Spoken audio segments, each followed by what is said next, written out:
Hi, I'm Erik Linask here at Cloud Expo in New York, and I'm talking now with R1 Soft's David Wartell. Dave, thanks for joining me. Hello, good to be here. So start off, tell me a little bit about who R1 Soft is. We make continuous data protection software for hosted servers in the cloud, and all that means is high performance backup, real fast backup software. Okay. For whom? It's for really any Linux or Windows servers. Most of our customers are hosting companies, service providers, somebody doing some type of hosted service over the internet. And what are some of the challenges that you help them overcome in terms of, what are their needs for backup? Well, every server has a challenge with disk I/O, right? The CPUs keep getting faster, the memory keeps getting bigger, the disks keep getting bigger, but they don't get faster. And it's even a bigger challenge in the cloud. A lot of times when we're talking about cloud, we're talking about virtualization. And in virtualization, often the biggest bottleneck is the disk I/O and storage bandwidth. So when you throw backup software on there that has to run all night to copy the files, run for hours, it can be a huge drain. It can impact performance and applications. So that's the problem that we solve.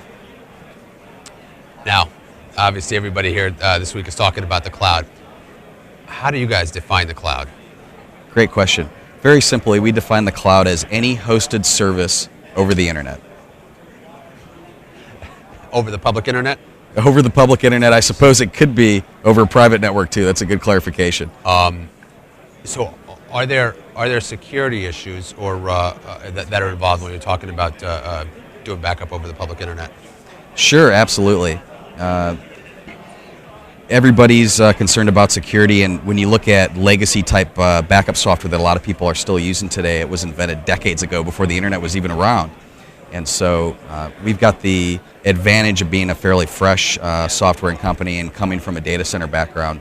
We've got a lot of security implemented into the product, including round-trip encryption to be able to encrypt and do things securely, where the data is, transmit it securely, and store it securely too.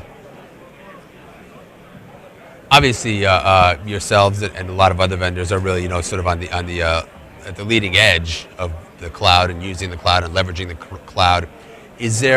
Are we at a point now where there are enough customers out there that have accepted the cloud, that are willing to use the cloud, leverage the cloud for storage, for backup, things like that, without worrying about some of the issues that you've talked about? I think in a lot of cases there are. There's certainly some cases where enterprises are not going to move the data or that server outside of their own office or their own server room. But I think in a lot of cases, clearly they already are. A lot of people use Salesforce.com and their data clearly isn't housed inside their office. And really, I think cloud is just the new word for hosting. And so we've been doing hosting for, at least about a decade now. And it's moved from websites all the way now to enterprise applications. Absolutely. What about the government space? Are you seeing any movement into the government sectors? We do some, but of course, what we see is usually it's in their own server farm, it's in their own hosting facility. At least where we're sitting, we don't see that necessarily being outsourced to the service providers. Is there a sense of sort of, I don't want to give up control, so I'm a little bit wary of going into the cloud?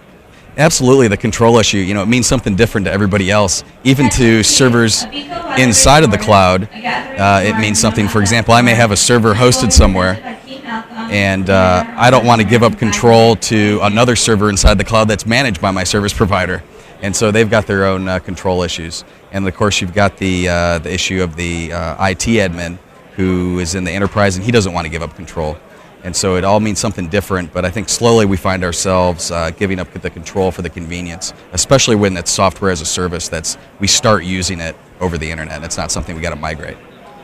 Well, I think anybody that uses computers or other technology on a regular basis is keenly aware that the work of the IT staff isn't done if they don't have to worry about some of those day-to-day tasks included with storage and backups. Speaking of technology and evolving technology, server technology, how does the cloud help mitigate sort of the work and the updating that has to happen when you've got new software versions, new operating systems that are being developed and introduced? Well, it's just outsourcing. In some cases it doesn't. Sometimes even in the cloud those upgrades are meant or left up to the customer. In some cases, it's a managed service provided by the cloud service provider. So really it all depends on what service level that the service provider has and what the customer purchases. Excellent. Anything else you want to tell us about what's coming on the horizon for R1? We've got a new product coming out that expands our reach into small offices outside of the data centers. And we've been kind of the best kept secret, and slowly we're finding our way outside of hosting and into the enterprise. And everybody's kind of surprised to learn that we run on over 190,000 Windows and Linux servers around the world. Wow, just a few there. Just a few. We've been talking here at Cloud Expo with R1 Soft's David Wartell. David, thank you very much for joining me. Thank you.